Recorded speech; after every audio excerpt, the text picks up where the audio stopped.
Anna, dépêche-toi, plus que 5 marches. Je t'avais mis de pas mettre la main où je mets les pieds, Zénobie. Vous êtes indiscipliné, c'est de votre faute. Pourquoi c'est toujours toi qui passes le premier aussi? Chut, tais-toi. J'ai peur.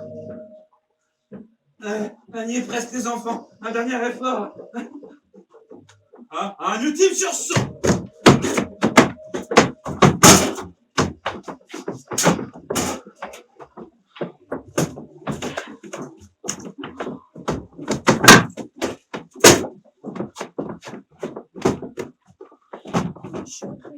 Anna, il y a plusieurs genres.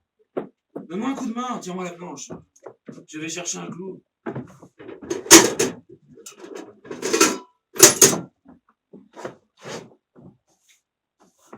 En réalité, je devrais mettre une vis. Mais ça pose un tas de problèmes. Comment ça? D'abord, je n'ai pas de vis. Ensuite, je n'ai pas de tournevis. Et troisièmement, je ne sais jamais dans quel sens il faut tourner pour visser. Comme ça? Bah non, comme ça. Hein? Allô, dépêche-toi. Ah oui, ça c'est vrai, ça bouge la tête. Et toi qui me fais bavarder? Comment je te fais bavarder? Chérie, on va pas discuter. Ce qui m'inspire. Oh, j'ai faim. Cruche, donnez à manger à la petite. Oui, madame. Veux-tu des œufs, du lait, du gratin, du porridge, du chocolat, du café, des tartines, de la confiture d'abricot, du raisin, des fruits, des légumes? Non, je veux manger. Alors mange puisque tu ne veux rien. Bon.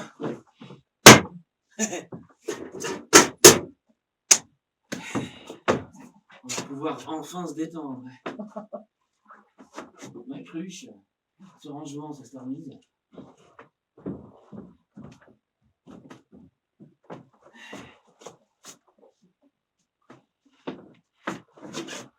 C'est gentil ici. C'est affreux. Comment ça, tu n'es pas contente? Combien de temps est-ce que ça va continuer? Combien de fois est-ce qu'on va être obligé de se précipiter comme ça dans la nuit, en oubliant la moitié des choses derrière nous? Tous les coins qu'on connaît, le soleil, les arbres. Écoute, nous avons encore beaucoup de chance, hein? Regarde cet escalier. Oh, ça, la petite a raison. Il n'a rien d'extraordinaire. Eh bien, moi, je le trouve pas mal. Hein? Un escalier comme ça, même de nuit, on peut le grimper. Non, non, non. Il est moins bien que le précédent. Ah oui, c'est vrai, il paraît tout pareil. Oh, mais comment peux-tu être d'aussi mauvaise foi? En bas, j'avais ma chambre. Comment ça? Mais en bas, on avait 3 pièces. Et tu couchais dans le studio? Je ne parle pas d'hier. Je veux dire en bas. Bien avant.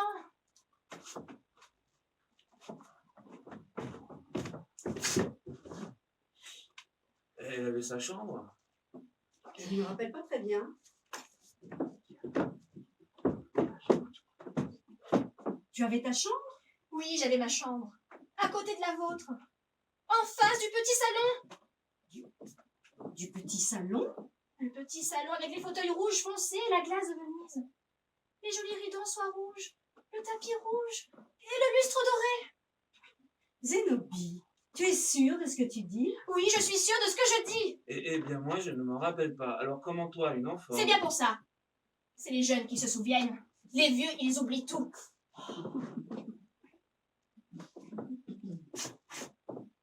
Zénobie, respecte tes parents. Il y avait 6 pièces. 6 pièces? Oh, eh bien, quel entretien! Et Cruche avait sa chambre aussi. Et Il n'était pas là. Qui ça n'était pas là? Mais Zénobie, de qui parles-tu? Zénobie, tu devrais aller te reposer. Tu vois bien qu'il n'y a personne. Tu vois bien. On avait 6 pièces. On y était seuls. Des arbres devant les fenêtres. Des arbres. Des arbres. Des cabinets tout blancs. Monsieur, Quoi encore? il n'y a que 2 pièces ici. Alors, où est-ce que je vais coucher? Ma fille, ma femme et moi, nous dormirons dans la chambre d'à côté, et vous... vous dormirez ici. Non, Non? Voilà. Elle dit non. Ben, tu vas lui faire une cloison. Ah. Est-ce que vous allez vous décider au moins? si monsieur me fait une cloison, avec une cloison, je veux bien dormir ici. Tu vois, il n'y a que 2 pièces. J'en étais sûre. Deux pièces, là. 2 pièces, ce n'est pas si mal. Il y a des gens qui dorment dans moins grand que cela. Mais enfin, pourquoi? Pourquoi? Pourquoi? Quoi? Pourquoi est-ce qu'on s'en va à chaque fois qu'on entend ce bruit? Qu'est-ce que c'est ce bruit? Dis-le-moi. Dis-le-moi, maman. Mais Zénobie, mon petit ange, on t'a répété 100 fois de ne pas demander ça. Et puis, si on savait ce que c'était, on te le dirait. Mais tu sais tout d'habitude. D'habitude, oui. Mais ce sont des circonstances exceptionnelles. Les choses que je sais sont plutôt des choses qui ont une importance réelle, pas des mirages. Ce bruit, ça n'a pas d'importance réelle alors? Au fond, non. C'est une image, Un signal, un repère. un avertissement. Mais il ne faut pas confondre l'image, le symbole, le signal, le repère et l'avertissement avec la chose elle-même. Ce serait une grave erreur. Une confusion. Oui, mais toi, tu m'as fait la discussion. Après tout, c'est petite et ta fille. Si ça n'a pas d'importance, pourquoi on s'en va? C'est plus prudent. C'est plus prudent. Même si on finit par quitter un appartement de 6 pièces, où on était seuls, pour arriver à 2. La prudence avant tout. J'avais ma chambre, un pick-up, des disques. Je n'ai plus rien et il faut tout recommencer à 0. Recommencer à 0?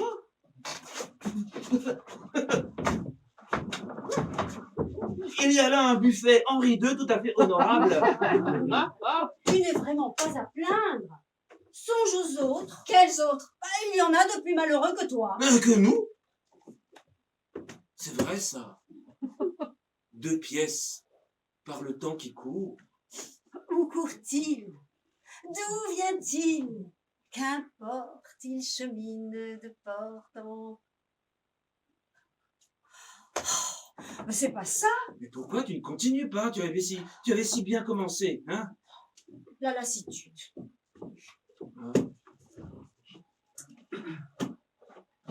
Eh bien moi, je suis très content de cet escalier. C'est du chêne. Oh, c'est du être façon chêne. Du hêtre, non. Du sapin, si tu veux pas. Du hêtre. Le hêtre, c'est un bois bien trop. Je veux dire, le bois, le hêtre, bien. Ça veut dire, je Où veux est dire... la cuisine? Par là. En bas, j'avais ma chambre. Elle était bleue comme pour un garçon. Au milieu, un petit bureau. Dans le tiroir de droite, mon album photo de vedette. En dessous, mes cahiers de classe et mes livres sur l'étagère. Et puis, par la fenêtre, je voyais les arbres verts. Le soleil passait toujours. C'était des années avec 12 mois de mai. Des mois de mai avec 31 dimanches. Des dimanches qui sentaient la cire fraîche et le bonbon anglais. Et sur mon lit, une courte pointe de dentelle. Elle était fausse mais très jolie. On la faisait tremper dans de l'eau avec du thé pour lui donner la couleur du pain beige. Le dimanche soir, je dansais. Mais chérie, écoute, à ton âge, on ne vit pas avec ses souvenirs. Voici la porte palière. Ainsi dénommée, parce qu'elle donne sur le palier. Et elle donne quoi? Oh, Zénobie, tu prends tout au pied de la lettre. Ça me donne le vertige. Au pied de la lettre. Zénobie, Va faire tes devoirs.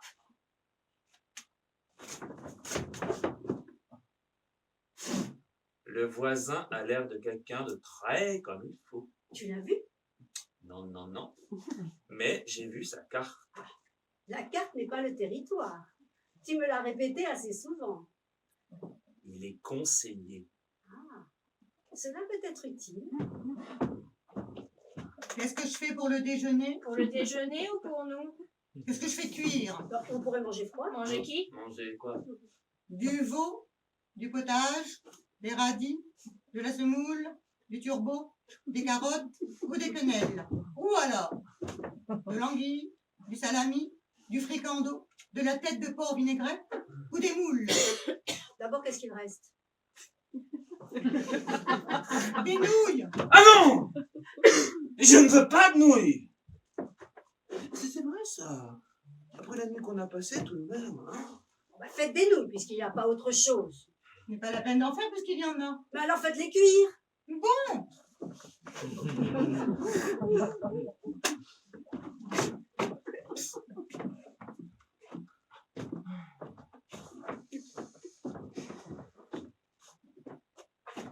Je me demande quel genre de conseil il doit donner.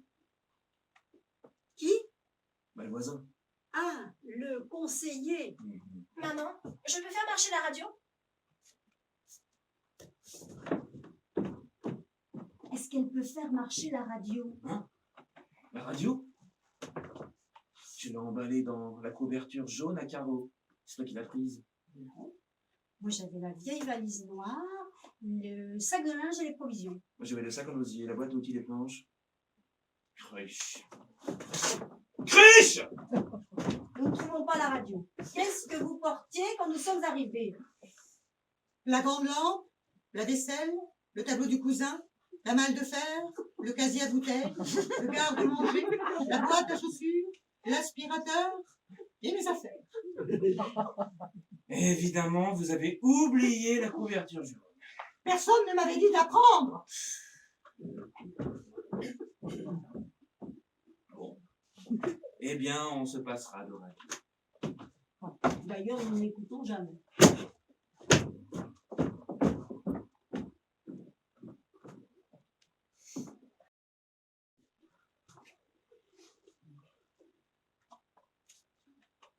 Bon!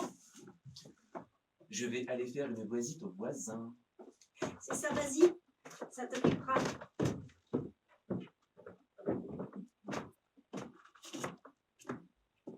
Qu'est-ce qui va se passer maintenant? Ton père s'occupe de ça. Ça va être comme avant. Juste un peu moins bien. On va vivre un peu moins bien. On refera les mêmes gestes, un peu moins vifs. Les mêmes travaux, un peu moins soigneusement. Les nuits passeront, les jours seront pareils aux nuits. Et tout d'un coup, on entendra le bruit, on montera l'escalier, on oubliera quelque chose et on n'aura plus qu'une seule pièce. Avec déjà quelqu'un. Mais tais-toi, mon petit, tu déraisonnes. Mais moi là-dedans, qu'est-ce que je deviens? Mais je t'ai dit que ton père s'occupe de ça.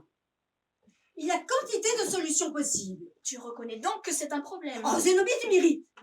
Les enfants ne posent de problème à leurs parents que dans la mesure où ces derniers les reconnaissent comme tels. Reconnaissent quoi? Les enfants ou les problèmes? Mais nous n'avons aucun problème. Dieu merci. Me demande ce qui peut te tourmenter.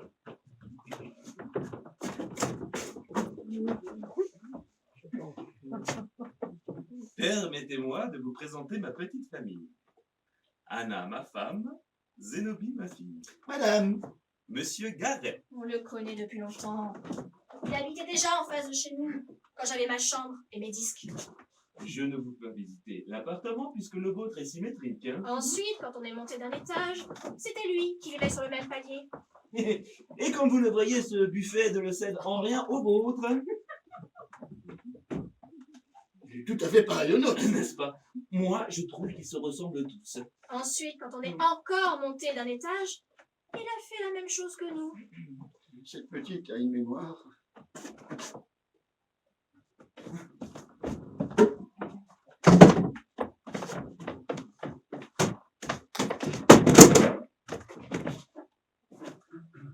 Qu'en pensez-vous?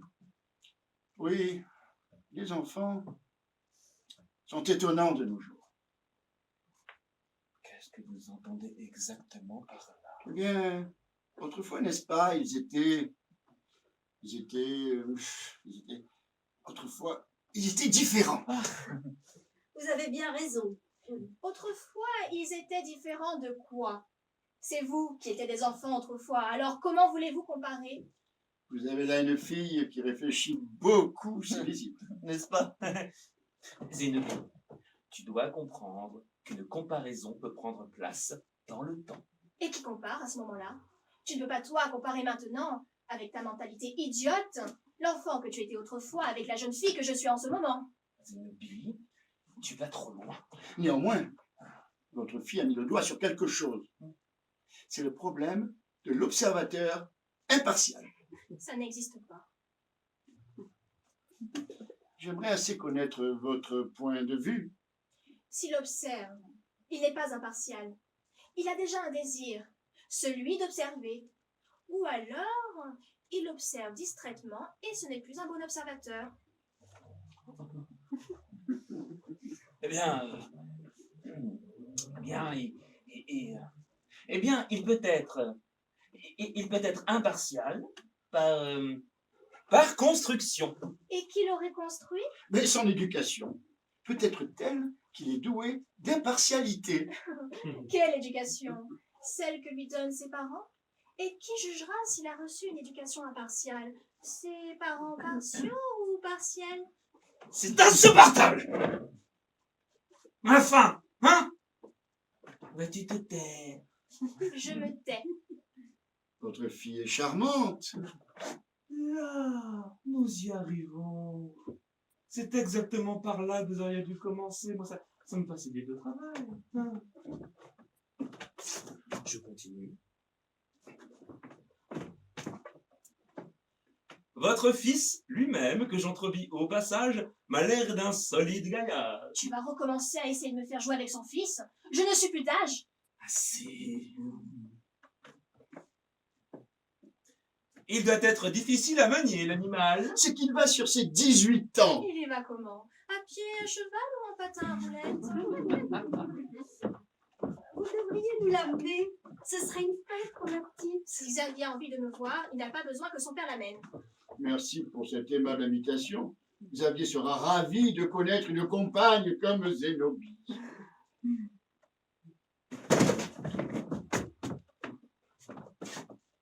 Qu'est-ce que je dis là, en principe?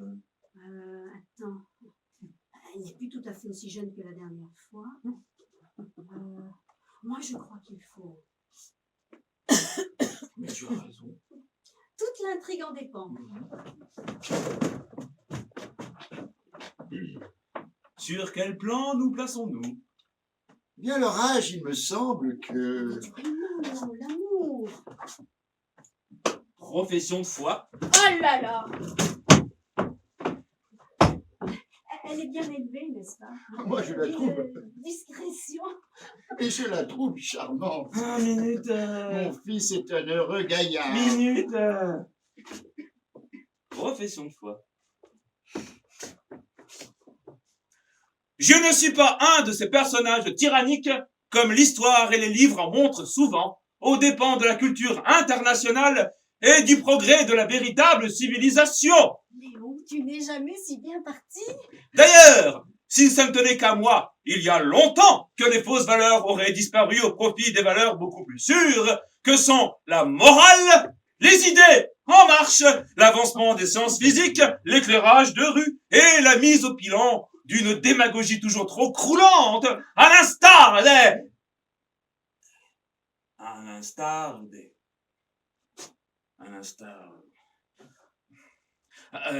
des bâtisseurs de jadis qui fondaient leurs travaux sur le sens du devoir et de la chose commune. Vous ne perdez pas un peu le fil. Oui, je me demande s'il va exactement là où il faut. Ah bah oui, c'est vrai, j'ai la même impression. Je crois que les mots m'entraînent. Mais souviens-toi qu'il s'agit de ta fille et de son fils. Et il ne saurait s'agir d'autre chose. Les jeunes doivent être au centre de l'intérêt général. Je vais y revenir.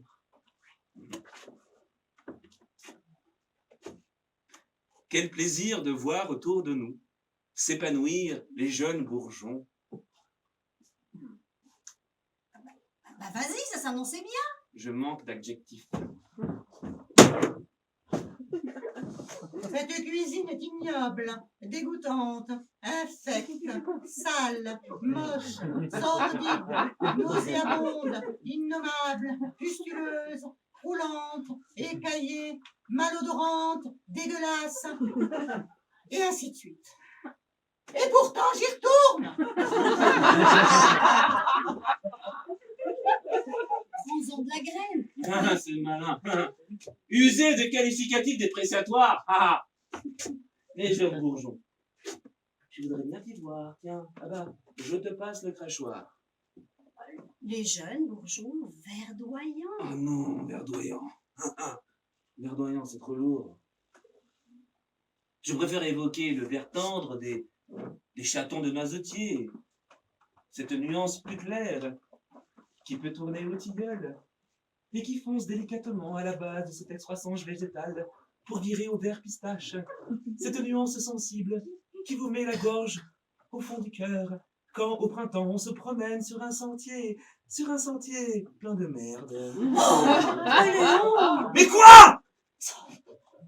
Ces cochons-là descendent toujours leurs culottes aux endroits les plus jolis. Hein? Pourquoi? Hein? Pourquoi? Calme-toi. Oui, tu as raison. Tu as raison. Bon. Quelle joie ce sera pour nous de voir ces deux jeunes têtes tendrement enlacées par les oreilles. Bah, Léon, tu vas à la campagne. Mais quoi? J'ai dit deux jeunes têtes tendrement enlacées. Il faut bien qu'elles s'enlacent par quelque chose. Par les bras. Mais la tête n'a pas de bras. C'est monsieur qui t'a pris les deux bras, chère madame. Et la Vénus de Milo, c'est abstrait. Nous dérivons, nous dérivons. Bon, je fais ma demande. Ah mais non, c'est plutôt. Et en outre, c'est pas lui de la faire. C'est le père du jeune homme qui demande la main de la jeune fille. La cuisine est immonde. Ah, vous êtes encore en train de faire vos pitreries? Ma fille est très prime sautière, mais je suis moderne et je pense que les jeunes gens d'aujourd'hui doivent avoir leur franc-parler. Autant je suis partisante, ou partiseuse. C'est ça. Autant je suis partiseuse d'être assez sévère avec les très jeunes enfants pour leur enseigner que tout n'est pas miel dans la vie, autant j'estime qu'il faut, une fois le cap du bas âge franchi, laisser voguer grand large et au plus près ces blancs esquifs sur les eaux tièdes de l'existence. Théorie d'ailleurs complètement inepte. Elle s'entendra à merveille avec Xavier.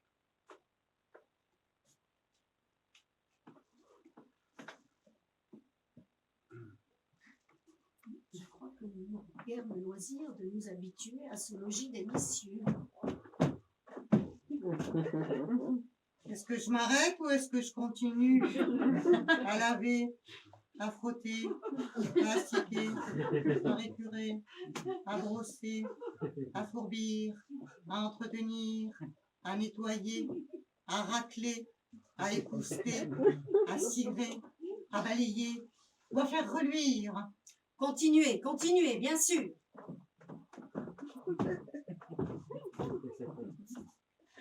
À mon avis, nous sommes là pour un bon bout de temps. Je dirais, à vue de nez, pour une certaine durée.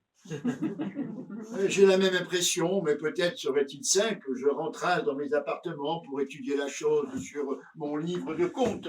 Rien de presse. Mais Au revoir. Ouf, quel raseur. Oh là là. Mais tu sais, je crois que la petite a raison. Je crois que je connais son visage. Il n'y a pas à dire. C'est en famille qu'on est le mieux. C'est surtout le grain de beauté qu'il a près du nez qui me laisserait penser que je l'ai déjà vu. Mais où et quand? Oui, c'est vrai, ça, ces traits ont quelque chose de familier, Je crois. de banal. Quand j'avais ma chambre de médecine, Xavier avait la même chambre que moi de l'autre côté de la cour. Et on s'échangeait des disques tout le temps. Ça nous en faisait 2 fois plus à chacun. Son père est toujours aussi idiot. Mais qu'est-ce que tu lui fais? Qu'est-ce que tu lui fais? Vas-tu le laisser? Nous, on a Cruche avec les nouilles. C'est vrai, c'est très prêt.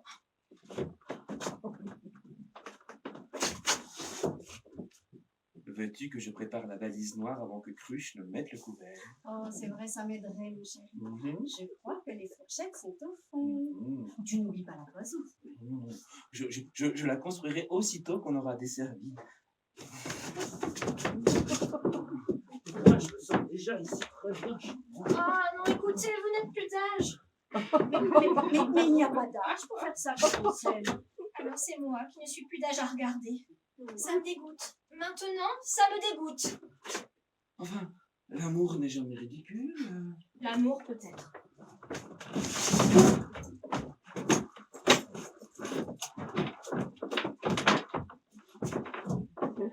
Je n'ai pas faim. Ça va être froid. Ça sent bon. Ça sent les nouilles. Mais il est très réussi. Laissez-les.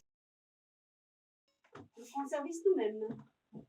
Cruche, il me semble que vous oubliez quelque chose.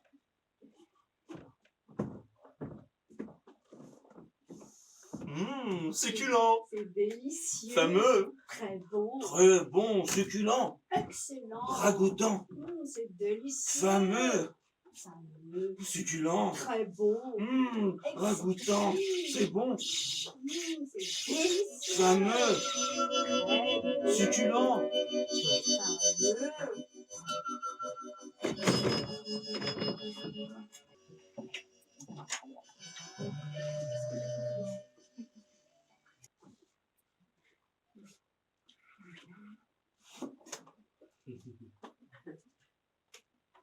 Quel jour sommes-nous?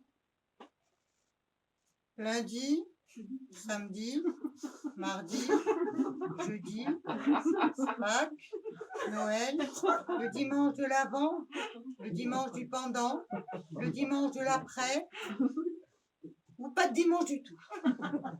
Ou peut-être même la Pentecôte. C'est ce que je disais. Le temps passe mal.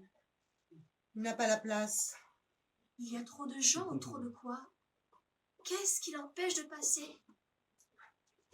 D'ailleurs, où est-ce qu'il passe? Par le chat d'une aiguille? Dans la rue? Il est passé par ici. Il repassera par là. Pendant qu'ils ne sont pas là, donne-lui un verre d'eau. Quoi? Donne-lui un verre. Enfin, qui? Donne-moi un verre d'eau. J'ai soif. Tu es sûr que tu as soif? Non, je voulais le lui donner. Enfin, de qui parles-tu? Pourquoi est-ce que je reste couchée? Tu n'es pas bien. Tu es en mauvaise santé. Tu es mal portante. Tu présentes des symptômes avant-coureurs de désordre. Ton état ne semble pas satisfaisant. Je suis malade. On ne peut pas vraiment dire que tu sois malade. C'est l'escalier.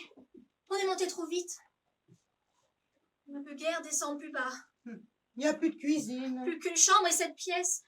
Comment peut-on définir une pièce pareille? Ça n'a pas de nom. Mais on pourrait dire un foutoir, un cagibi, un boxon, un placard, une souillarde, et bien d'autres choses encore. Sans compter un capharnaüm. Encore qu'il ne s'y trouve pas de cafard, enfin, tout au moins je l'espère. Pourquoi est-ce que je suis malade? Moi-même, je ne suis pas très flambarde. Et chez ton père et ta mère, on peut déceler des prodromes. Quel genre? Des prodromes d'un genre inquiétant. En dehors de leur idiotie intégrale, je n'ai jamais rien décelé chez eux. Rien? Qu'est-ce que tu vas faire avec cette laine? Un chandail, un tricot, un vêtement, un jersey, un pull vert, un sweater, une camisole, un ouvrage au crochet. Un cardigan? Alors, il n'y aura pas assez de laine pour faire un cardigan. Celui-ci était usé au coude, le prochain n'aura pas de manche. Une chasuble? Peut-être que je n'aurai pas le temps de la finir. Qu'est-ce que c'est que le bruit cruche? Quel bruit? Le bruit. Il y a 1000 espèces de bruits. Quand ce ne serait que le cri des animaux, Le bruit. Chaque fois qu'on s'en va, chaque fois qu'on se lève en pleine nuit, pour monter l'escalier comme des fous, en oubliant tout, en se faisant mal. Pourquoi on ne reste pas une fois, une seule fois? Pourquoi on a peur comme ça? C'est tellement grotesque. on n'a pas peur. On monte l'escalier, puis voilà. Mais si on restait, si on était resté? Personne ne reste. Et maintenant, en dessous, qu'est-ce qu'il y a? On n'entend rien. Si on écoutait ce qu'il y a, si on redescendait. Oh, tu as la fièvre. La température monte, la chaleur augmente. L'agitation moléculaire croît. Moi, je veux redescendre. Ton père a bouché l'escalier. Je déclouerai les planches. Je veux descendre. Je veux voir qui habite chez nous. Je veux même redescendre jusque tout en bas, jusqu'à mon ancienne chambre, quand j'avais de la musique sur mon pick-up. Recouche-toi, mets-toi au lit, allonge-toi, étends-toi, calme-toi, repose-toi. Donne-moi un verre d'eau.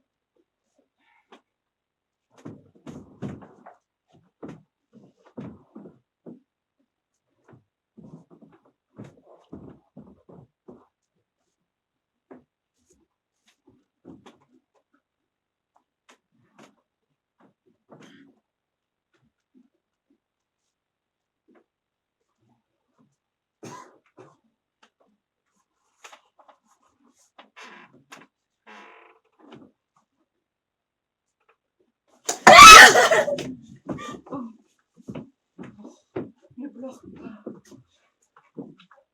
Le pauvre. Il a vraiment trop de malchance. Oh oui, à la réflexion, comparée à lui, nous n'avons pas à nous plaindre. Comment va Xavier? Écoute, ma cocotte chérie, tu ne peux pas... Tu ne le connaissais pas beaucoup, après tout, ces garçons. Oui, en somme, nous sommes là que depuis 2 jours, et Xavier était à peine plus qu'une relation de bon voisinage. Tu ne peux pas prendre un tel événement aussi à cœur que si c'eût été, par exemple, ton Ton frère, neveu, ton cousin, ton fils. ou même ton fiancé. Xavier est mort. Malheureusement, on peut dire qu'il n'y a plus grand-chose à espérer. On l'a enterré hier, le pauvre petit. Xavier est mort. La douleur des parents fait peine à voir. Oh oui, ils sont très éprouvés. Nous avons vraiment beaucoup de chance. Puis, il ne faut pas se dissimuler que leur douleur est très forte. Oh. Ils se feront une raison. Tout le monde se fait une raison. Nous-mêmes, sans effort. Notre sort est enviable. Hein, Zénobie, je t'assure que notre sort est enviable. Quelle heure est-il?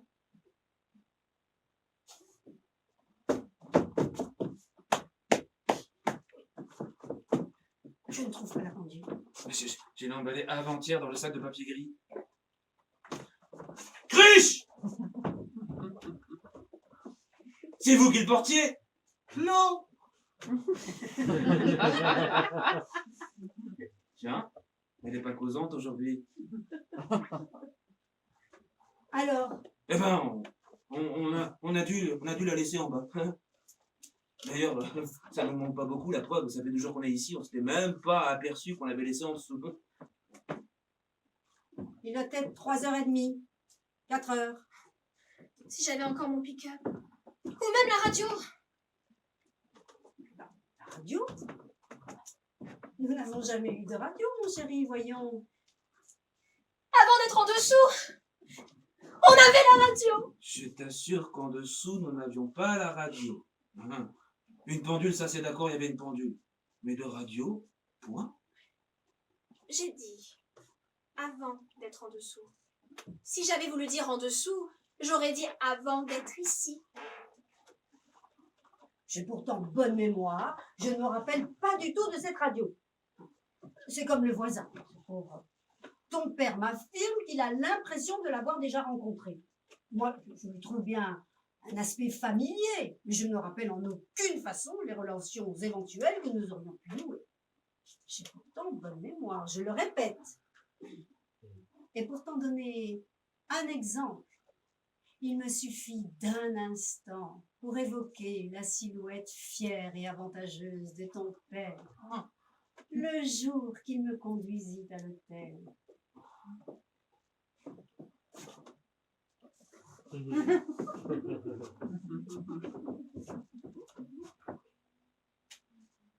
Il faut distraire cette petite.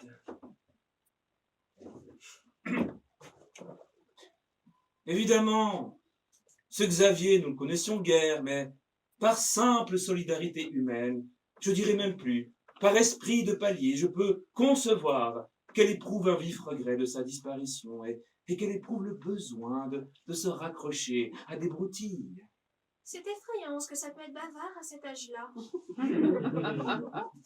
Tu n'es pas plus touché que ça par la disparition de Xavier? Je trouve qu'il a de la veine. Comment ça, de la veine? Enfin, mon petit lapin, tu t'en rends plus compte, hein? Nous qui avons un toit, de quoi manger et un peu de place. De moins en moins. Comment ça, de moins en moins? Le voisin n'en a pas plus? Je m'en fous complètement du voisin. Si ça lui suffit, tant mieux pour lui. N'empêche qu'autrefois, il avait 6 pièces comme nous. 6 pièces!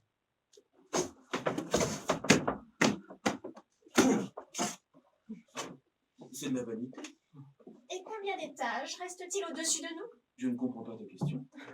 Et si le bruit revient? Mais quel bruit! Si le bruit revient? Eh bien, si le bruit revient, nous montrons. S'il n'y a rien au-dessus? Cet escalier mène bien à quelque chose, tu me l'accorderas, hein? Bon. Mais au-dessus, il n'y aura plus qu'une pièce. Ah, ça, tu n'en sais rien. Ce n'est pas du tout prouvé. Tu n'as pas le droit d'inférer d'un changement d'étage qu'il y aura moins de place au suivant. Et s'il n'y a plus d'escalier, quand nous aurons monté d'un cran? Eh bien, s'il n'y a plus d'escalier, c'est que nous n'aurons plus à nous en servir, et ton fameux bruit, tu ne l'entendras plus par conséquent. Si c'est ça ta façon de raisonner. Mais Zénobie, tu es étrange, hein? À ta place, bien des jeunes filles seraient heureuses. Tu oublies qu'elle est un peu fiévreuse. Et qu'est-ce que vous allez faire maintenant? Comment ça, ce que nous allons faire? La question ne se pose pas. Le vent se lève. Il faut tenter de vivre. Je t'assure qu'elle est fiévreuse. Viens, tu tentes, ma mignonne.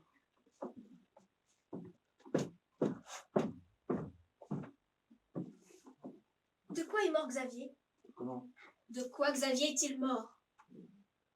Eh bien, de tout, de rien. Tu sais bien comment on meurt quand on est jeune. Eh bien, Xavier a commis quelque imprudence et son père a eu le tort de ne pas l'en empêcher. Il a descendu l'escalier. Je n'en sais rien. Il a refusé de quitter l'étage du dessous. Mais je ne sais pas, je te dis. L'essentiel, c'est qu'il soit mort. Il a dû essayer de descendre. Sans ça, on ne l'aurait pas enterré. S'il était resté en bas, personne n'aurait osé aller le rechercher. Enterré, on suppose qu'il est enterré. De toute façon, s'il était mort, c'était bien sa chose à faire. Hein. Et Jean, qu'est-ce qu'il est devenu? Jean, De qui parles-tu, Zénobie? Quand on habitait les 4 pièces avec le balcon, juste à côté, sur l'autre moitié du balcon, le fils des voisins venait lancer des avions. Il se nommait Jean. Il dansait très bien. Zénobie, mon petit poulet, tu rêves tout éveillé. Je ne rêve pas. Écoute, ma perle, tu prends ta maman pour une vieille bête?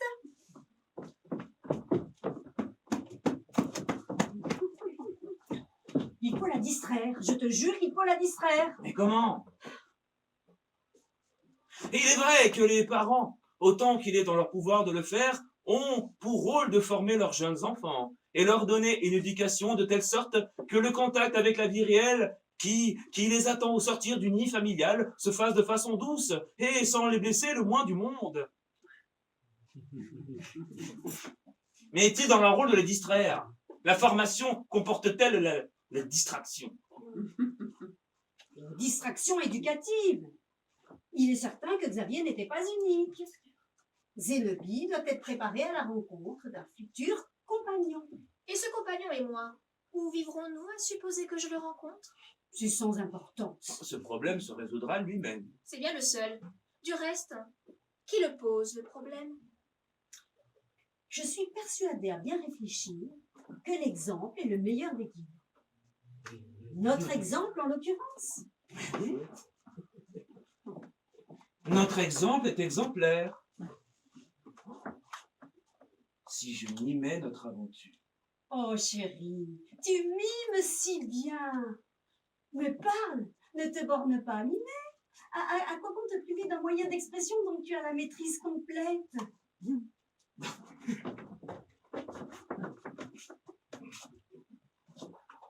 Reconstitution.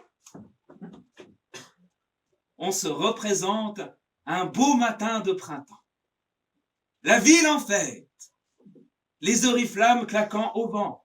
Le vacarme des véhicules à moteur couvrant cette rumeur qui remontait de cette énorme fourmilière humaine. Moi, le cœur traversé de décharges électriques, je comptais les heures. À l'aide d'un abac chinois. Un abac légué par mon grand-oncle, celui-là même qui participa au pillage du pavillon d'été à Pékin. Mais où est passé cet abac? Tu l'as vu récemment? Ma foi, non. Oh, mais on va probablement le retrouver en faisant le rangement. Si c'est arrivé autrefois, le fait n'est plus là, justement. Le fait que tu t'en souviennes est d'un tout autre ordre. Oh, Zénobie, j'essaye de te distraire, alors si tu me fais perdre le fil... Oh, vas-y. Vas-y. Bref. Je comptais les heures.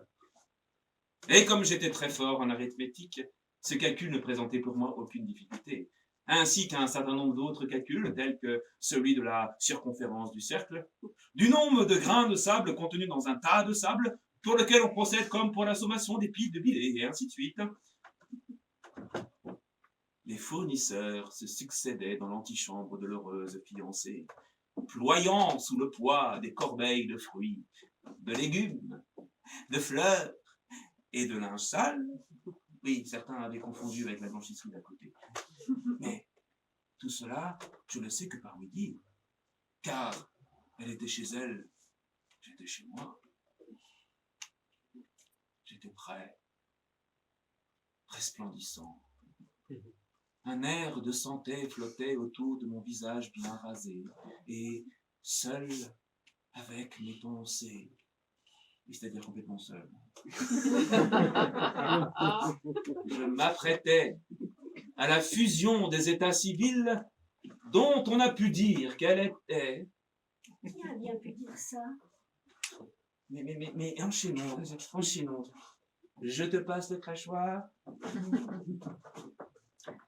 Moi, de mon côté, timide et rougissante. Encore qu'en réalité, je suce, car mes parents étaient des gens modernes. À quoi m'en tenir?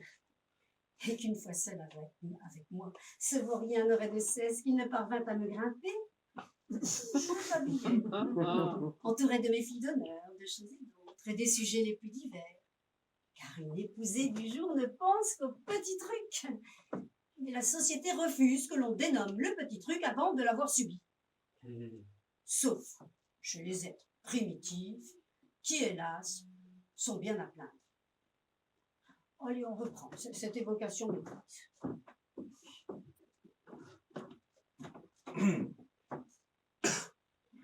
Je bouillais. Mon sang faisait des bulles.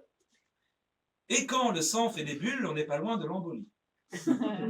Aussi, je dis à mon cousin Gauthier, oui, Jean-Marc Gauthier, et qui venait de finir de ses études de médecine et qui venait de rentrer dans la pièce. Je lui dis, ne crois-tu pas qu'une saignée me ferait du bien?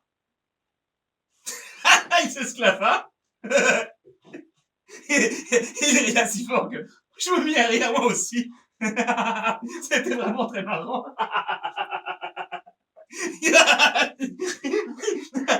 On s'est bien amusé ce jour-là. J'avais 22 ans. Je passe sur la cérémonie elle-même. Voulez-vous prendre pour épouse cette adorable blondinette? Moi, monsieur le maire, et comment? Et vous, feriez quoi à ma place? Moi, dit monsieur le maire, je suis pédéraste. Ça, c'était la meilleure. Le maire était pédéraste. Un si bel homme. Quelle pitié. Et le curé à son tour. Les enfants de cœur, là, lançant la quête. Aimez-vous les uns les autres. Oh, on a bien fait les choses. Il y a eu 5 quêtes. Tu es sûr? Écoute, ma chérie, j'affabule de temps en temps, mais ce dont je me souviens avec précision, c'est qu'il y a eu 5 quêtes. Ça m'a touché. Et puis le lunch chez les beaux-parents, on s'égorgeait. Tu exagères. On s'égorgeait de nourriture. Le champagne coulait à flots grisants. Le mousseux. Ah oui, tes parents étaient radins, c'est juste. C'est bientôt fini ton son et lumière. Le reste, je le laisse à votre imagination. Vous deux, seuls, mariés du matin dans la petite chambre. 9 mois plus tard, je naquis. Et nous allâmes nous établir à Arromanches, où l'on t'offrait un bon métier. Oui, écarisseur. C'est comme sculpteur, mais en plus vivant. Et nous voilà, un ménage souriant.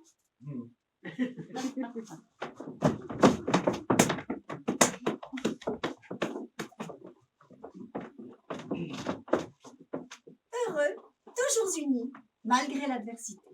Entre-temps, il ne s'est rien passé? Comment ça, entre-temps? Depuis Arromanches. Eh bien, nous avons quitté le village pour la grande ville, où nous avons continué notre vie de couple bien unis, pour le meilleur et pour le pire. Et même pour entre les deux. Oui, c'est ce qui arrive le plus souvent. Car le meilleur et le pire, c'est comme les heures de pointe. C'est exceptionnel. En matière de distribution d'électricité, les heures de pointe n'ont rien d'exceptionnel. C'est quotidien. Zénobie, mais de qui tiens-tu ce caractère ratiocineur? Je le tiens de vous. Probablement par contraste. J'ai beau me remémorer les membres de ma famille, je ne vois pas par quel phénomène tu as pu hériter ces particularités et qui a pu te les léguer. Mais on peut étudier la famille avec méthode. Tout ce qui est méthodique m'enchante. On pourra même construire un arbre généalogique. Tu m'aideras. Tu devrais le laisser pousser tout seul. Moi, je laisse tomber. Elle passe la main, elle se dégage, elle abandonne, elle se retire du coup, elle doit venir, elle ne marche plus, elle fait Charlemagne. En résumé, elle se désintéresse de la conjoncture. Cruche, on se demande de quoi vous vous mêlez. Qui se pose cette ridicule question? Moi? Alors ne dites pas on, dites je me demande de quoi vous mêlez. Ou Cruche, c'est pas vos oignons. Ou en quoi est-ce que ce problème vous regarde. Ou quel intérêt cela peut-il présenter pour vous. Mais soyez direct et ne procédez pas par allusion. Est-ce que j'alluse, moi? Nom de Dieu! Je vous paye pas pour discuter. Hein. J'ai un certain travail à vendre, je le vends. Et au prix où vous le payez, vous n'êtes pas volé. En dehors de la vente, rien n'empêche le vendeur de discuter avec l'acheteur. Surtout s'il n'y a pas fraude sur la marchandise. D'ailleurs, je ferme. Comment ça, vous fermez? Je ne vends plus. Vous irez acheter ailleurs. Ou plutôt, j'irai vendre ailleurs. Cruche, tu t'en vas pour de vrai? Où et quand est-ce qu'il se croit, ton père? Je suis la seule qui ne risque rien ici. Ah ah! Alors, excusez-moi, mais pouvez-vous m'expliquer en quoi vous ne craignez rien? Parce que je vends un travail très demandé par les bons à rien, les fainéants, les paresseux, les inutiles, les oisifs, les éléments superfétatoires de la société, et que ces bêtes-là, ça abonde. Non mais ma parole! C'est qu'elle m'engueulerait, hein? Au revoir, mon petit chat. Fais bien attention à toi. Cruche! Vous oubliez quelque chose!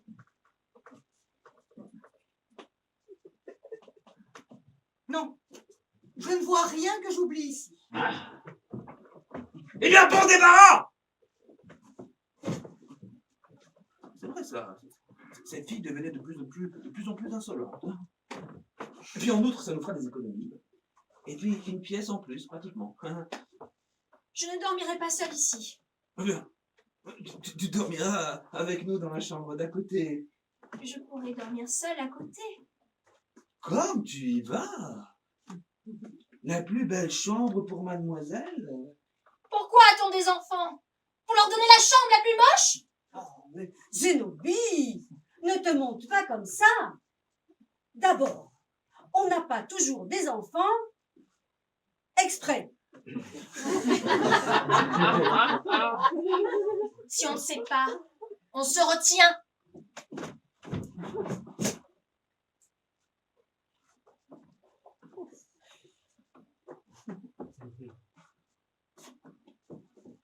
J'ai l'impression qu'elle a beaucoup grandi. Peut-on encore la considérer comme une enfant? Elle est sans doute voisine de l'âge adulte. C'est une adolescente, mais déjà formée. Et il ne serait pas ridicule à ce qu'elle fût mariée. Mais ici, elle était déjà mariée. Ne serait-il pas juste qu'elle se sacrifiât pour ses vieux parents? Et il faut ajouter que nous sommes déjà installés dans la chambre d'à côté.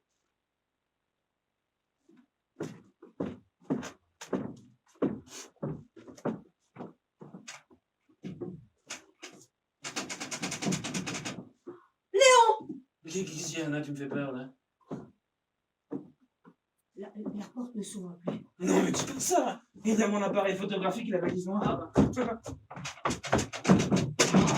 C'est sans doute Cruche qui a dû fermer à clé en s'en allant.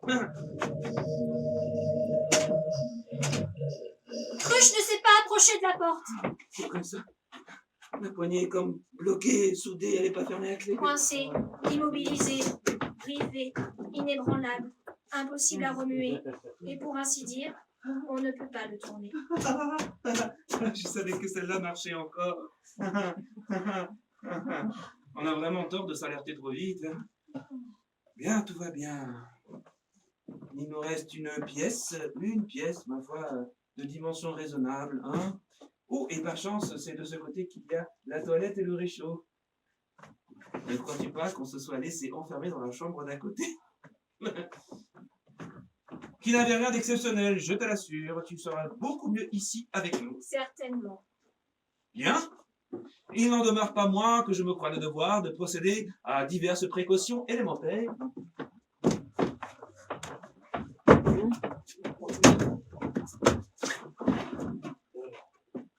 Il m'a l'air plus branlant qu'hier, tu crois pas? Je sais pas, j'ai pas bien fait attention, mais si tu le dis, c'est sûrement vrai, mon chéri. Non. Je crois qu'il marche encore très bien. Bon. Organisons-nous. Ou faisons dormir la petite. Par terre, je serai bien. Zénobie, ne sois pas stupide. Nous allons t'installer un petit coin très confortable. Ah mais Léon, j'ai une idée. Pourquoi n'irais-tu pas emprunter le lit de Xavier au voisin? Mais c'est une excellente suggestion.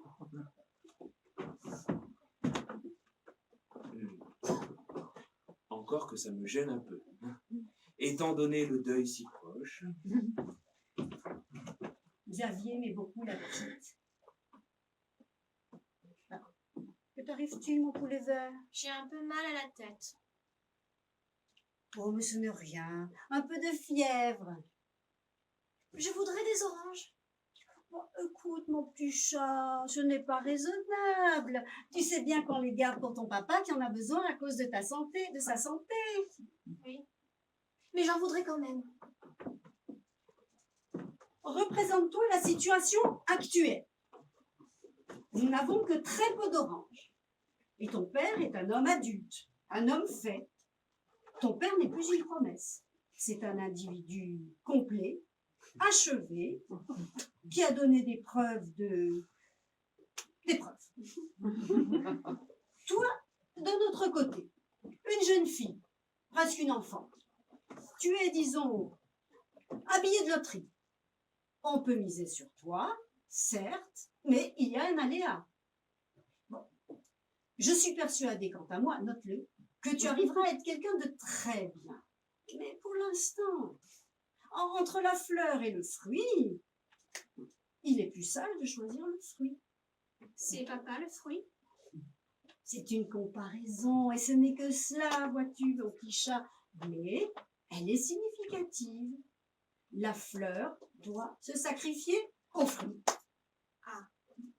Le mieux, ça serait que la petite aille demander le lit de Xavier au voisin, maman. Moi, ça me met un peu mal à l'aise. Ce n'est pas bien mon rôle. Elle ne demande sûrement pas mieux. Et au fond, c'est pour elle ce lit, non? Veux-tu essayer d'y aller, ma perle fine? Oui, bien sûr. C'est parfaitement normal que chacun se démerde. Et comme ça, tu auras un très bon lit pour dormir ce soir. C'est essentiel. Mais tu risques rien à lui demander, celui-ci. S'il accepte, il accepte. Il refuse. Il refuse. Et bien voilà. C'est sans danger. Toi, le danger, tu ne le connais pas. Alors comment peux-tu en parler? Moi, le danger, je me rends compte lorsqu'il est là. Parce que toi, tu te crois plus capable que moi de le voir. Il y a longtemps que je le vois. Enfin, tu n'as tout de même pas peur du voisin. Non. Je n'ai pas peur du voisin.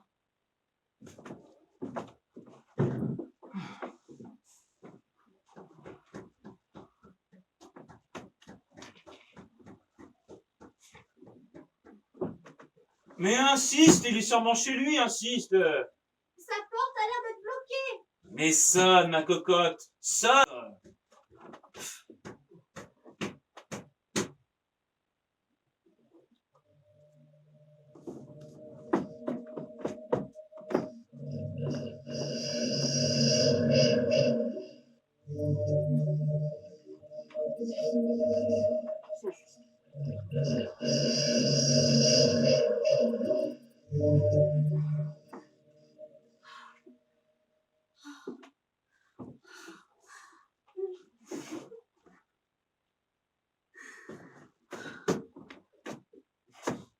Mais calme-toi, ma bonne. Les enfants finissent toujours par quitter leurs parents, c'est la vie.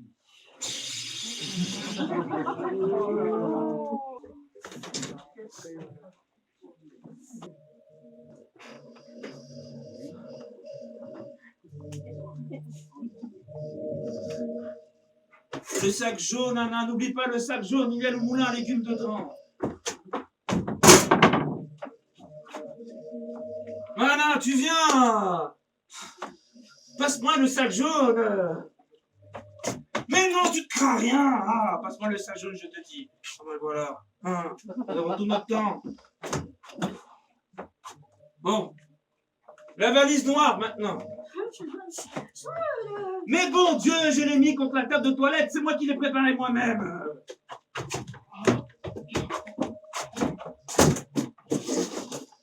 Bien, je crois qu'il reste plus que le sac de linge. Je n'aurai pas le temps. Mais je suis là, ma chérie, fais un effort, enfin. Ah.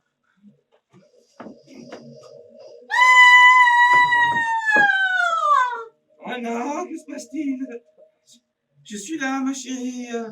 Fais un effort, hein? Hein? Redescends te chercher, mais enfin, ne fais pas l'enfant, j'ai les mains pleines de paquets. Anna, Anna, Anna, c'est plus de ton âge, hein? Ne me fais pas peur, hein? Hein? Anna!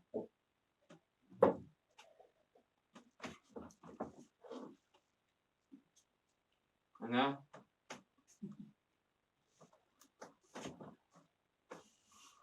C'est pas possible, elle répond plus. Anna?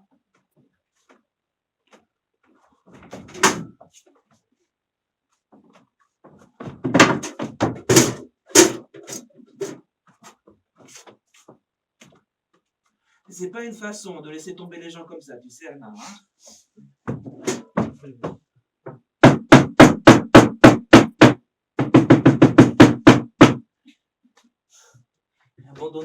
Abandonner son homme au bout de 25 ans de mariage. Les femmes, hein, tout de même, les femmes, c'est incroyable.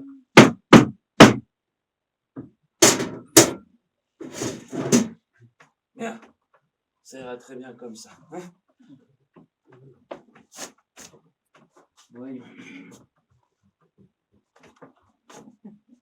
C'est gentil ici.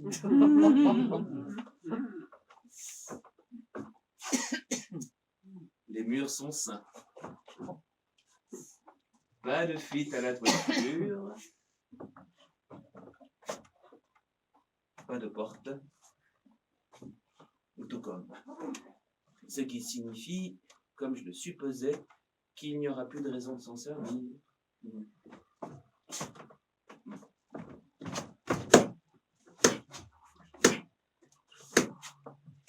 Ce qui est parfaitement logique.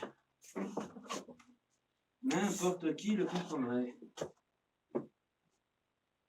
Mais je ne suis pas n'importe qui. Loin de là. Qui suis-je?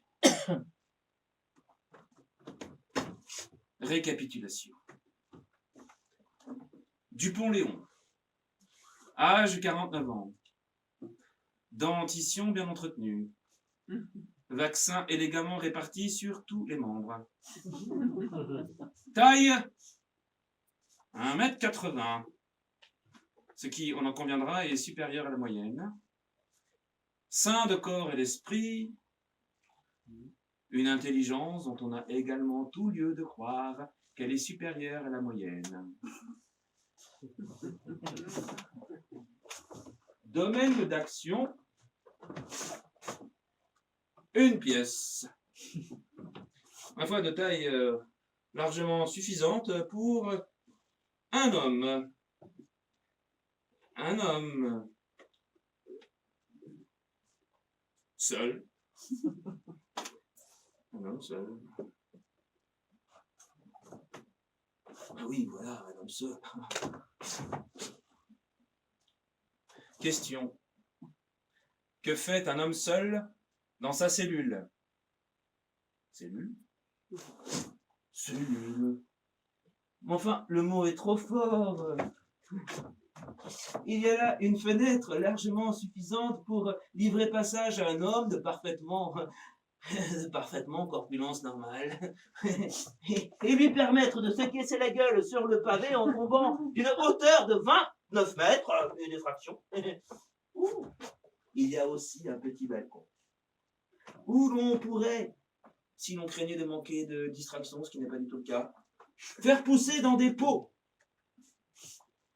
les géraniums, les poissons-senteurs, les volubilis, les capucines, du liseron, du chèvrefeuille, des roses trémières. Cette façon d'énumérer me rappelle, on ne sait trop pourquoi, quelqu'un. Mais qui? Là est toute la question. Au reste, je dis faire pousser, mais c'est une façon de parler. Entre nous, ces végétaux se débrouilleront bien eux-mêmes. Mais je m'étais posé une question. Que fait un homme seul dans sa retraite? Retraite? Ah non, le mot n'est pas juste. Enfin que si, il est juste si l'on considère son acception la plus courante d'ailleurs, l'ermite dans sa retraite, le bénédictin fait retraite. Mais dans retraite, il y a retraite. Fuite devant l'ennemi. Est-ce une fuite que cette ascension? Non. Un homme digne de ce nom ne fuit jamais. Fuir, c'est bon pour les robinets.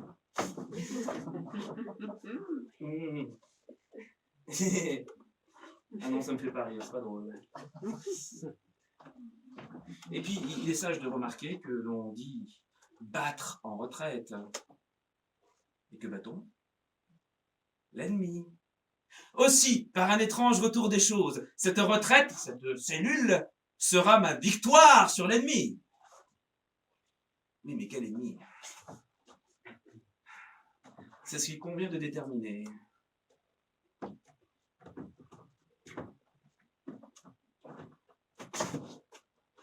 Je n'ai pas atteint l'âge d'homme, sans avoir manifesté comme tout individu libre mon attachement à cette entité invisible mais palpable, intangible mais ô combien saisissante, que l'on s'accorde à nommer la patrie. Oui, encore qu'elle a d'autres noms dans des langues étrangères. Bon.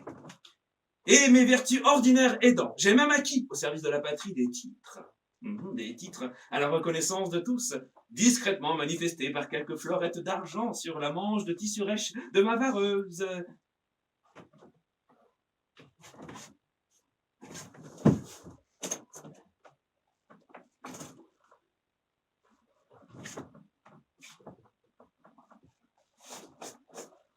Eh,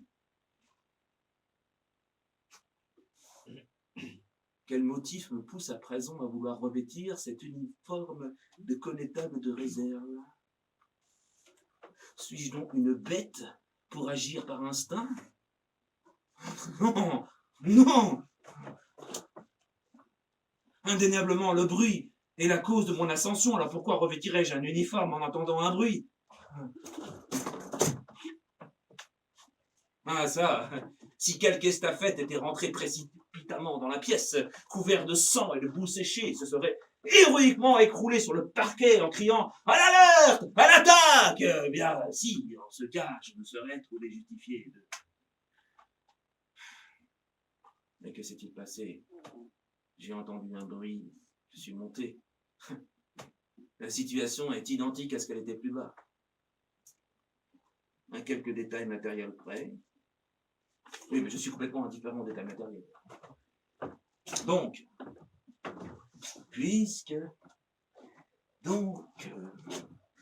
puisque la situation est identique, c'est à la source qu'il faut frapper. Le bruit est la cause de tout.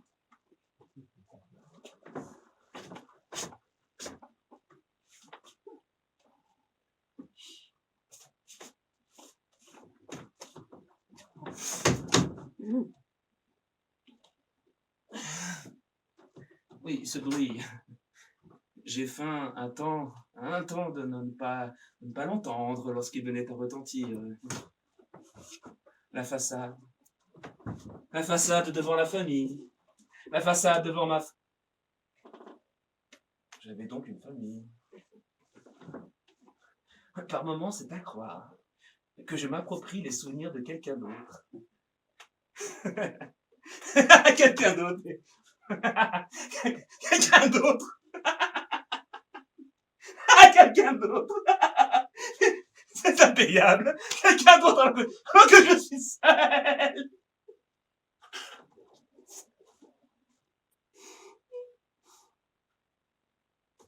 Mais revenons à ce bruit. On ne m'ôtera pas de l'esprit que ce bruit est un signal où je sens que je suis sur le chemin d'une énorme découverte. Ce signal est agressif. Ce signal est dirigé contre moi. Ce signal est un signal d'attaque. D'attaque? Que l'on veuille s'attaquer à quelqu'un comme moi, ça me plonge dans une stupeur.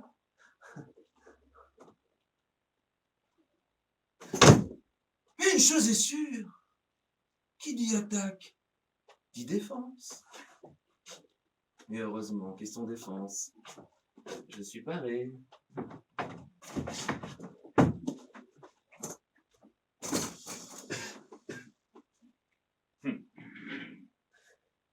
Mais voici, on m'attaque. Je me défends. En tout cas, je me prépare à me défendre.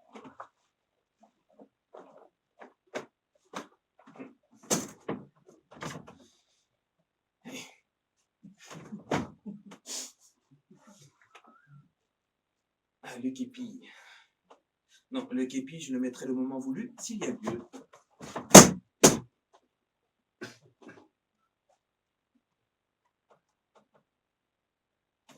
Je me rappelle...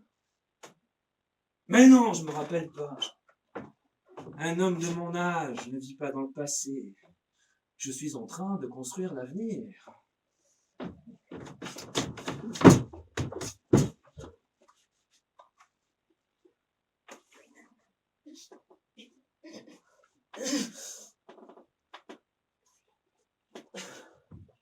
Des poids de senteur, c'est ce qui ferait le mieux, non? J'aime leur parfum. Des pois de senteur que je moissonnerai le moment voulu, l'instant venu, le cas échéant, c'est-à-dire grosso modo lorsqu'ils seront en fleurs.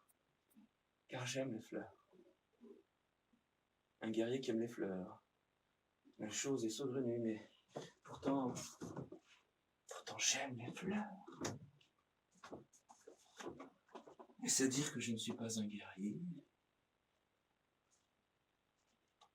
Confession. En réalité, et quel moment mieux choisi pour cerner la réalité tel l'épervier sa victime, que celui où l'homme, isolé par la force des choses, se trouve devant son âme nue qu'il fixe et qu'il regarde bien fixement. Oui, c'est comme un naturiste qui n'hésite pas à dévisager les parties de son voisin pour voir si par hasard elles ne sont pas plus grosses que les siennes. Ce qui évidemment ne signifie rien, mais cette habitude de juger sur les apparences extérieures est ancrée dans le cœur de l'homme, tel l'arapède sur son caillou.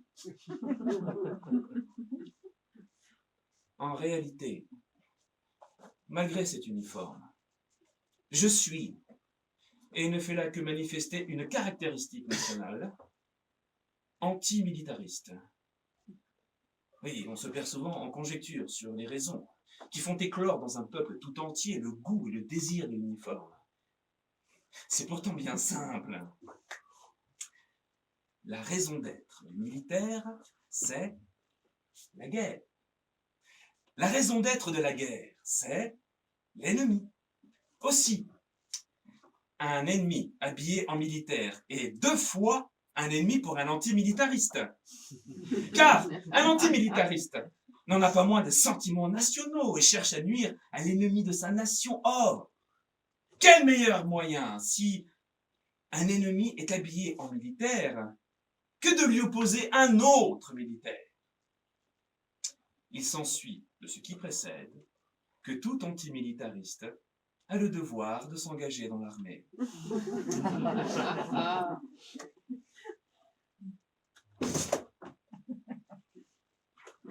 On a tort de consacrer à la spéculation pure un moment qu'on pourrait occuper à l'examen des réalités tangibles, audibles, autrement dit accessibles à nos organes de perception. Parfois, j'ai l'impression que je joue avec les mots. Et si les mots étaient faits pour ça? Retour à la réalité. Ce retour à la réalité qui interrompt une confession bien amorcée me paraît essentiel. Il se trouve que j'ai des idées sur à peu près tout. Il n'y a qu'à voir ce que j'ai découvert à propos d'un uniforme. Mais quoi de plus banal qu'un uniforme de connétable de réserve pour s'en persuader? J'aurais pu, mais peu de monde en est capable, émettre mon opinion sur des grands problèmes de l'homme. Mais ne serait-ce pas un leurre? Les grands problèmes de l'homme ne se posent-ils pas uniquement lorsqu'il vit en société? Or, je suis seul. Je l'ai déjà dit. En tout cas, j'ai toujours eu l'impression d'être seul. Il faudrait une évidence, une preuve réelle de changement pour m'amener à réviser cette impression proche de la certitude. Ai-je eu tort? Ai-je eu raison? De récapituler avant de répertorier, de faire passer la synthèse avant l'analyse. Je vois, j'entends. Inventaire! Inventaire. Inventaire. Vais-je faire la liste des organes internes? Ça serait pousser l'analyse un peu loin. Et puis mon intérieur, je le connais que par ouï-dire, de façon vague.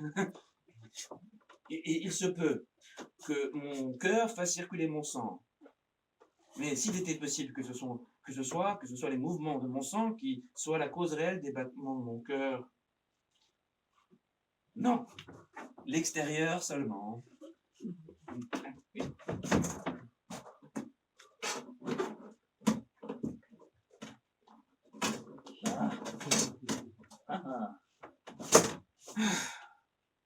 Avec l'aide de cet ustensile, je je vais pouvoir progresser très vite.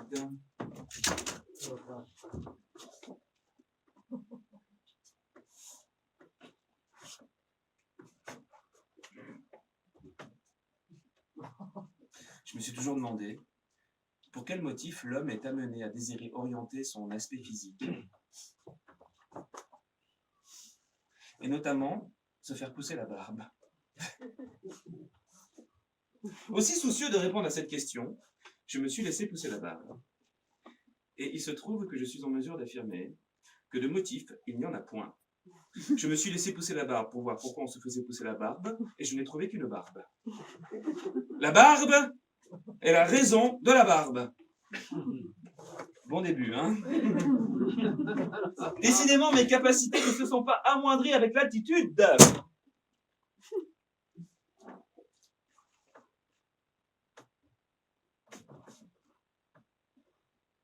J'ai l'impression qu'autrefois, nous étions plusieurs ici. Il faisait moins chaud. Cette mansarde m'attriste.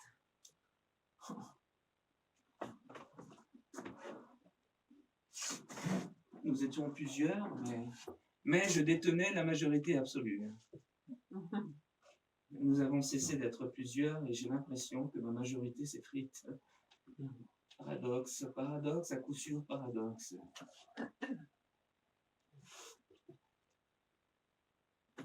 J'avais autrefois un revolver.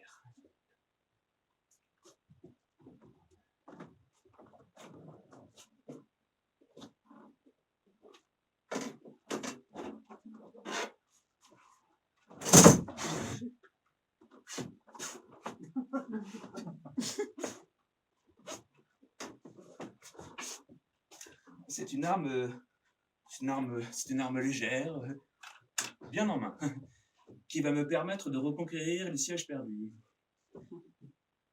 Mais j'en étais à ma barbe.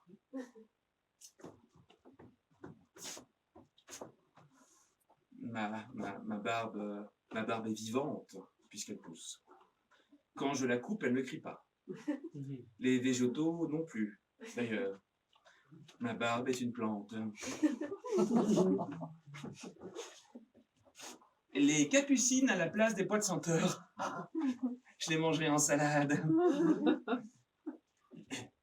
Admirable combinaison de la chair, de l'os et du système pileux qui réunit en l'homme le règne minéral, végétal et animal. Oui, on pourrait dire la même chose de tous les bestiaux velus. À ceci près que l'homme est le seul animal à ne pas être un animal.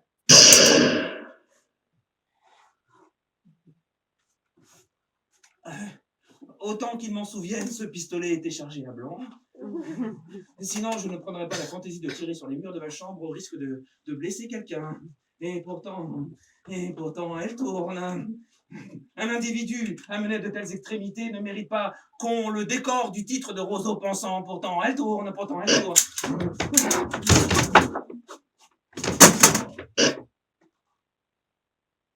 Ah, chargé à blanc. En ce qui me concerne, cet individu peut aller se faire foutre! Pour faire un inventaire, il faut avoir le temps. Je n'ai pas le temps, je l'ai jamais eu. Ah si, je l'ai eu autrefois. Sur la cheminée, dans une petite boîte.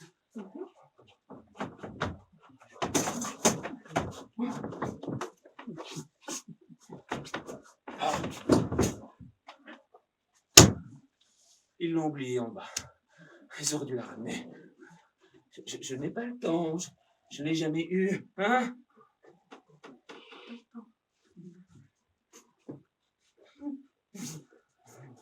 Attends.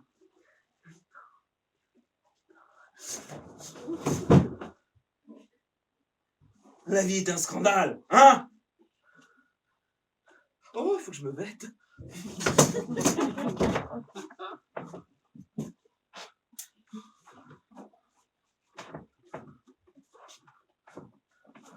Voilà, c'est beaucoup mieux comme ça, il n'y a pas à dire.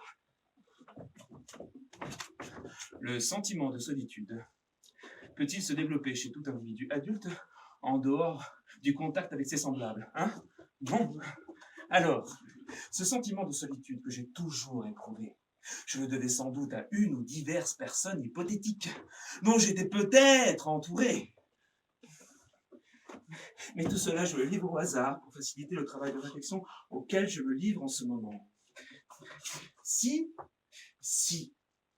je me sentais seul, c'est que je n'étais pas seul. Alors, si je continue à me sentir seul... Non! Je suis seul! J'ai toujours fait mon devoir plus que mon devoir.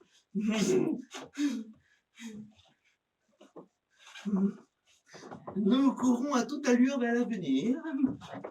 Nous allons si vite que le présent nous échappe et la poussière de notre course nous dissimule le passé, d'où l'expression bien connue, d'où le millier d'expressions bien connues que je pourrais énumérer. Je ne suis pas seul. Fermer les yeux sur l'évidence est une méthode qui n'a jamais rien donné. Ah ça, un aveugle passe encore. Je n'entends rien, je n'entends rien.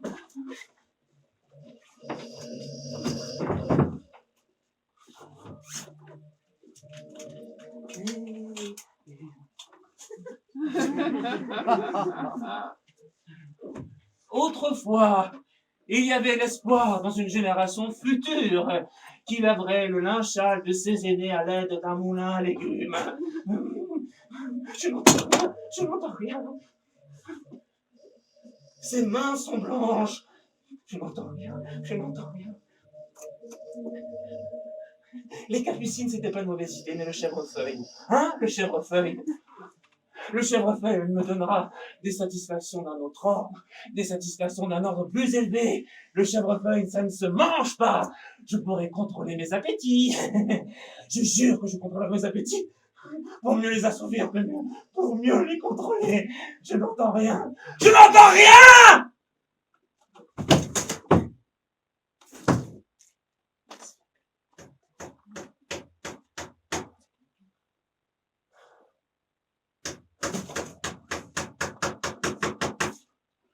Des comptes. Je n'ai de compte à rendre à personne, j'ai toujours été seul.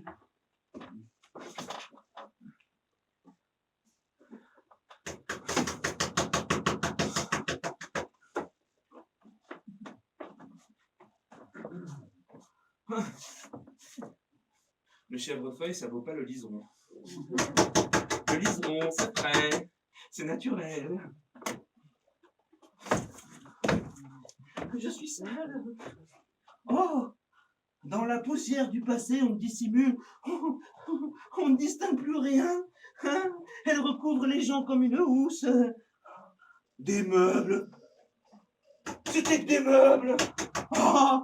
Je ne savais pas, hein, pardon. Des meubles. Je ne savais pas, hein, pardon. Ah, je ne savais pas.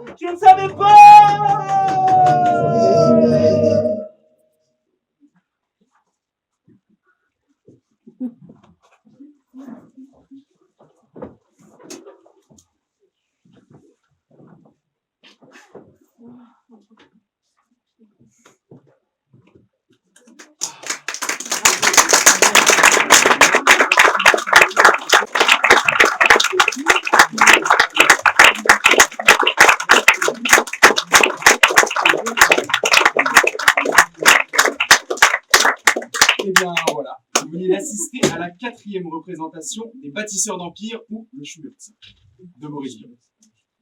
Vous pouvez applaudir.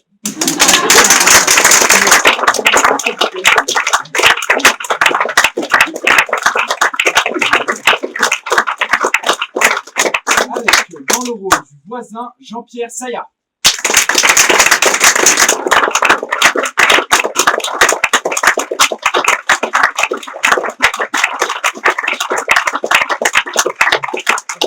Dans le rôle de Cruche, Catherine Gramosenis.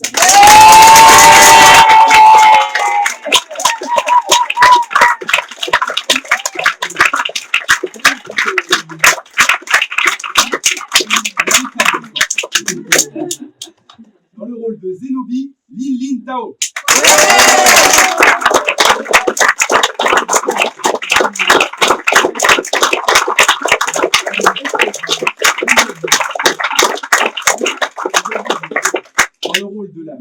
Gladys Busson.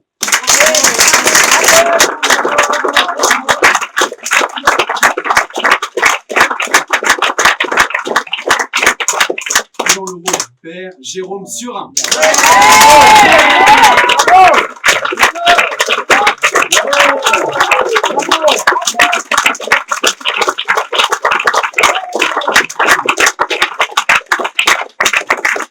Et dans le rôle bavard, saisissant, de la logorée dont on voudrait avoir le talent, ce rôle indispensable et ô combien présent, Elliot Trottereau.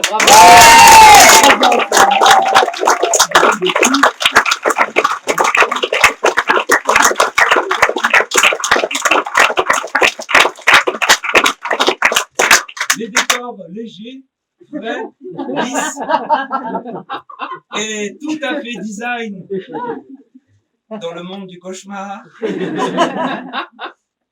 Gladys Busson.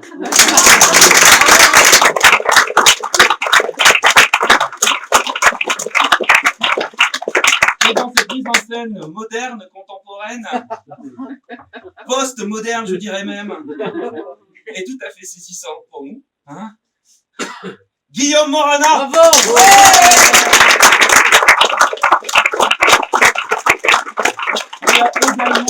Qui a également maîtrisé cette régie tout à fait lumineuse et sonore. Bravo.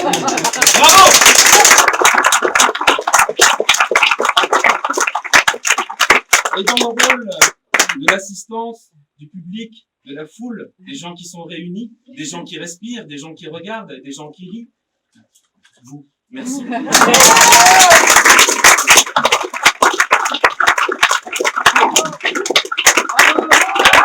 Bravo.